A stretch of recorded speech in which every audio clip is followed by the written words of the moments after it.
So today we're here at Point Siena Medical Center to interview a young, bright scholar, Ms. Garcia. So what inspired you to be a nurse?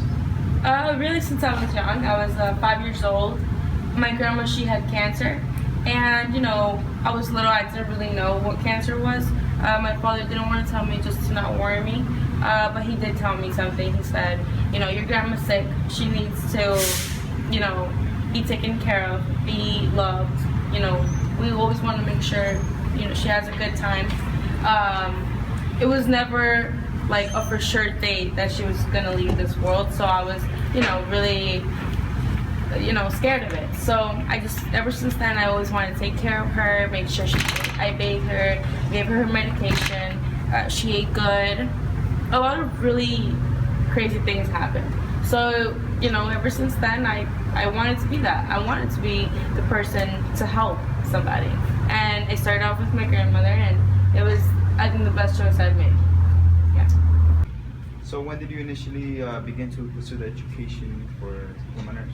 Okay, when I was in high school, I always saw people, students with their scrubs and looking pretty, and I was like, I really want to do that. I can't wait till my senior year to start doing that. You actually have to do 2 years in that school in order for you to become, go to clinicals or go to hospitals and start taking care of people, just to volunteer. It wasn't no payment or anything like that, but even because it wasn't in payment, I was loving it. It doesn't matter if I got paid or not. Just the fact that I was willing to help other people without me being paid. It was a good experience, and it was a lot of sad experiences also. You do have to have maturity to be in there. You do have to be strong.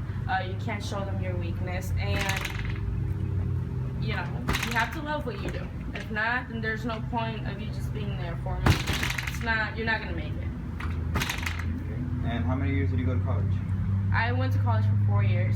I did 2 years in Valencia. I did other 2 years in UCF, and it was hard. It was hard. A lot of math, a lot of science, a lot of all this stuff. And to tell you the truth, I was really bad with math, and it was hard for me to get it together. But you know what? I put my mind to it, and I really wanted to do it, so I did it. And how did you pay for the college, the education? Also, when I was in high school, by the way, I went to Point Siena High School. I got a lot of scholarships. Well, I got a scholarship, and I had my financial aid money. So it was really they helped me out a lot, and they took off a lot of money off my back. But also, I did have to pay some money off my pocket, unfortunately. Well, it was kind of good also that I paid it off my pocket, just because it was something you earned. And now something that you earned, you're paying it off. That's something you did on your own. So I know being a college student at the time before was hard enough. What about your job that you had back then? Well, my job, I was in a little bit of everything. I did 1 year in clinicals, and well, first I started off working, as an employee at a restaurant, at a, watch store, different things like that, until I had the more experience to be in an actual hospital and, helping people out. So that's what I did. I was in clinicals, taking care of the elderly people, making sure they were good. They were fed. You had to be with them since the morning, from the night, also depending how your shift was.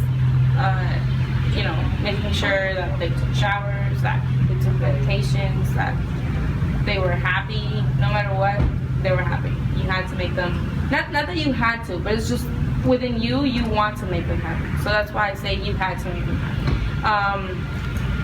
Yeah, pretty much that.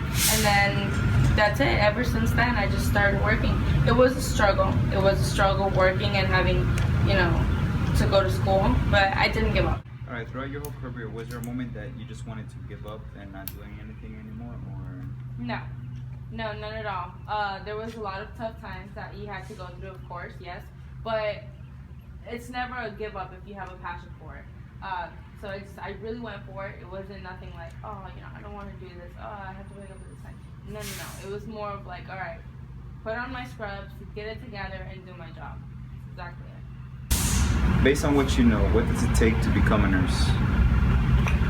It takes a lot to become a nurse. It takes a lot of empathy. It takes a lot of love, a lot of strength, a lot of, making people happy, being strong. You don't want to, show a weakness side to your patients and, let them feel sad. You always want to make sure you have a positive vibe around them. You don't want to go into work like all mad at the patient, just because you had something going on at home or whatever it is. You always want to make sure that you come in with a positive attitude. Love what you do. You have to have passion for it. If not, there's no point of you doing it. If you're doing it for the money or just to get the title of becoming a nurse or anything in the medical field, it's not going to be the same. So I suggest if you really want to get into this, you just really have to have a passion for it in anything you do. And this can be nursing for me, so I have to have the passion for it. For you, it may be something else. For another person, it may be something else. Doesn't matter what you do in life, you should always, always, always have a passion for it. If not, it's going to be miserable for you. So you as a nurse, what advice would you give to young people who want to become a nurse? Just make sure you have a passion for it. Anything that you do, something my father told me, and I go by it every single time I do something. You always want to make sure if you're going to do something, if you like it or not, you always want to make sure you finish it. Do it because you have the love for it. Like I said, the passion. If not, then don't do it at all. Okay. Thank you for your time, Ms. Garcia. I know you're a very busy woman. Thank you.